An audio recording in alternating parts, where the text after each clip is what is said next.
Good morning. खुदा उनकी तारीफ और उसकी हमद करते हैं और उसी के नाम को इज्जत और जलाल देते हैं। और आज की सुहानी सुबह में खुदा का खादिम पादी सलमान यूसुफ आपके खिदमत में सलाम अर्ज करता है। और दोस्तों, खुदा उनका फजल और उसका इत्मीनान आप लोगों के साथ हमेशा हमेशा मौजूद रहे। कैसे हैं आप सब लोग? और उम्मीद करता हूँ आप सब लोग खैरियत से हैं। खुदावन आपको बरकत दे। और आइए डिवोशन का आगाज़ करें। अपनी आंखों को बंद करें और सरों को झुकाएं। खुदा उनके हुजूर दुआ करें। खुदा बाप, खुदा बेटे और खुदा रूह कुद्स के नाम में आमीन। परवरदिगार मेहरबान जिंदा जलाली आसमानी बाप, तेरा शुक्र, तेरी तारीफ, तेरी हम्द हो। खुदावन इल्तिजा है कि आज सुबह का आगाज़ हम तेरे पाक और खूबसूरत नाम के वसीले से करते हैं। अपने रहम से उस्तवार करना और तेरी बरकत सारा दिन और हमेशा की ज़िंदगी पर ठहरी रहे। खुदावन यीशु के नाम में आमीन। दोस्तों, खुदा की तारीफ और उसकी हम्द करते हैं। और आज के दिन के इस खूबसूरत आगाज़ ही में जब हम खुदा की तारीफ़ करते हैं, उसकी शुक्रगुजारी करते हैं, तो क्वायर आज रोज़ की तरह हमारे साथ मौजूद है और बड़ा खूबसूरत ज़बूर लेकर हमारे साथ मौजूद हैं। ज़बूर नंबर 15, आए यहोवा तेरे घर कौन सलामत रहेगा। और आइए मिलकर खुदा की तारीफ़ करेंगे और क्वायर के साथ खुदा के हुजूर नगमा सराई करेंगे। हालेलुया।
खुदाम की हम्द हो। और इस खूबसूरत ज़बूर के लिए हम खुदाम की तारीफ़ करते हैं, खुदाम की हम्द करते हैं और उसकी शुक्रगुजारी करते हैं।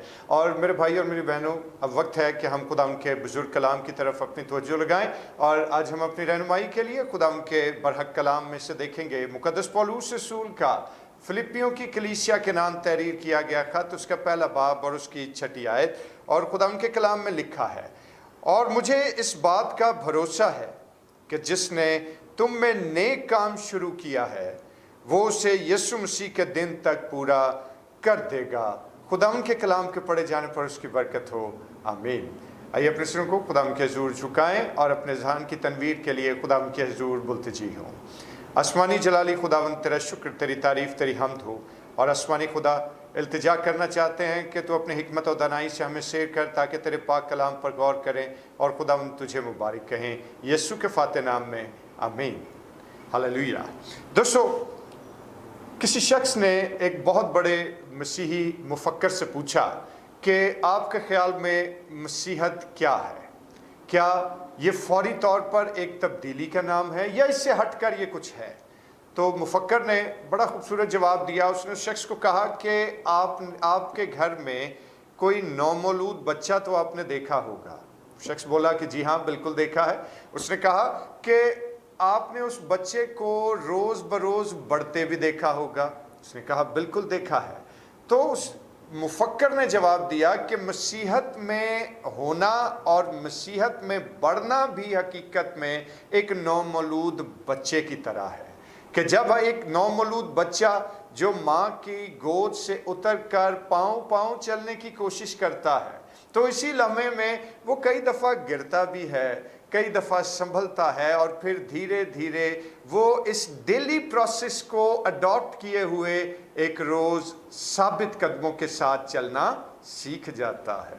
और मेरे भाई मेरी बहन, हकीकत में मसीहत जो है वो यकदम तब्दीली का नाम नहीं, बल्कि ये एक रोज़मर्रा का एक अमल है, एक डेली प्रोसेस है जिसमें हर एक ईमानदार जो है वो स्टार्ट से एक स्पिरिचुअल बेबी की तरह उसका आगाज़ होता है और फिर वो आहिस्ता आहिस्ता रूहानी बलूगत में बढ़ता जाता है।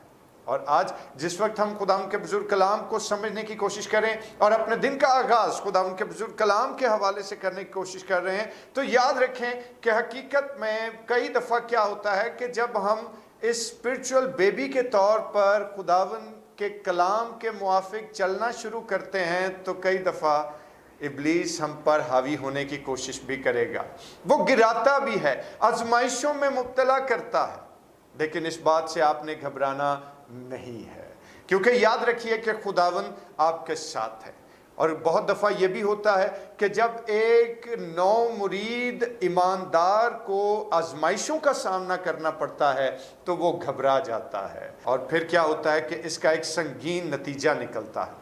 और संगीन नतीजा क्या है कि वो शख्स जो है वो हमेशा स्पिरिचुअल बेबी ही रह जाता है, वो कभी भी स्पिरिचुअली अडल्ट नहीं हो पाता, वो कभी भी रूहानी तौर पर बालिग नहीं बन पाता। और आज मैं आप सब लोगों से उस रोज़ का तजुर्बा पूछना चाहता हूँ कि आप लोगों को वो रोज़ ज़रूर याद होगा कि जिस रोज़ आपने मसीह खुदावंद को अपना शख्सी निजात दहिंदा कबूल किया होगा, जिस रोज़ आपने अपनी ज़िंदगी खुदावंद को दी होगी, जिस रोज़ आपने अपना आप मसीह के हाथों में दिया होगा, तो यकीनन उस वक्त आपके जो जज्बात होंगे वो बड़े शानदार होंगे। अपने आप को इंसान फाते तसव्वुर कर रहा होता है, जी हाँ, इब्लीस और गुनाह पर फाते। और मेरे भाई और मेरी बहनों, फिर ऐसा क्या होता है कि धीरे धीरे फतह का वो जज्बा मान पड़ने लगता है और हकीकत में क्या होता है कि हम ना चाहते हुए भी स्पिरिचुअल बेबीज ही रह जाते हैं, कभी ग्रो नहीं कर पाते। लेकिन आज खुदावंद का बुजुर्ग कलाम हमें ये बात बयान करता है और इस कलाम की रोशनी में हम ये सीखते हैं कि हमें हर रोज़ खुदावंद में बढ़ते जाने की ज़रूरत है। हमें हर रोज़ उसमें बदतरीज अपनी नशोनुमा और अपनी निगहदाश्त के हवाले से फ़िक्रमंद होकर खुदावंद के सिखाए हुए असूलों के मुआफिक ज़िंदगी बसर करते जाना है। इब्तिदा में कलाम मुक़द्दस की नरम ग़िज़ा शुरू होती है और फिर आहिस्ता आहिस्ता हम गहरे मुकाशफात में उतरते चले जाते हैं। लिहाजा मेरे दोस्तों, आज अपने दिन का आगाज़ हमें इस ख्याल से करना है कि अगर आजमाइशें आएँ, अगर दुख आएँ, तकलीफ़ आएँ, बीमारियाँ आएँ या किसी भी तौर पर इब्लीस का सामना हमें करना पड़े तो अपनी रोज़मर्रा की उस निगहदाश्त और नशोनुमा के अमल को रोकें मत, बल्कि खुदावंद पर इन्सार करते हुए, उसी पर भरोसा रखते हुए खुदावंद के कलाम के मुआफिक बढ़ते जाइए और खुदावंद यकीनन आपको रूहानी बुलूगत के उस मिराज तक पहुंचाएगा जिसका वादा वो अपने कलाम में अपने ईमानदारों से करता रहता है। लिहाजा आज के दिन का आगाज़ हम इस ईमान से करें कि खुदावंद हमें स्पिरिचुअल बेबीज से बढ़ाकर اور ہمیں نشو نما ہماری اس طریقے سے کرے کہ ہم جلد از جلد اسپرچول ایڈلٹس بن سکیں، اور اس سوچ کے وسیلے سے، کلام کے حصے کے وسیلے سے خداوند آپ لوگوں کو برکت دے، آمین۔ اور آئیے اپنے سروں کو خداوند کے حضور جھکائیں اور دعا کریں۔ خداوند عظیم، قادر، مطلق، مہربان، آسمانی باپ، ہم تیرا شکر، تیرے نام کی تعریف اور تیری تمجید کرتے ہیں۔ آئے زندگی کے خالق، التجا ہے کہ تو اپنے رحم سے ہمیں ملبس کر، اور خداوند تیرا جلال ہمیشہ ہماری زندگی میں بنا رہے، خداوند یسوع کے نام میں، آمین۔ اور آئے ہمارے باپ، تو جو آسمان پر ہے، تیرا نام پاک مانا جائے، تیری بادشاہی آئے، تیری مرضی جیسے آسمان پر پوری ہوتی ہے زمین پر بھی ہو۔ ہمارے روز کی روٹی آج ہمیں بخش دے، اور جس طرح ہم اپنے قصور کو معاف کرتے ہیں تو بھی ہمارے قصور ہم معاف کر، ہمیں آزمائش میں نہ پڑنے دے بلکہ برائی سے بچا، کہ بادشاہی، قدرت و جلال ہمیشہ تک تیرا ہی ہے، آمین۔ اور اب ہمارے خداوند یسوع مسیح کا فضل، خدا باپ کی محبت، پاک روح کی رفاقت و شراکت، اس کی تسلی اور اس کا اطمینان اب سے لے کر ہمیشہ تک کل مقدسین کے ساتھ اور تمام دیکھنے اور سننے والے عزیز و اقارب کے ساتھ ہوتا رہے، آمین، آمین۔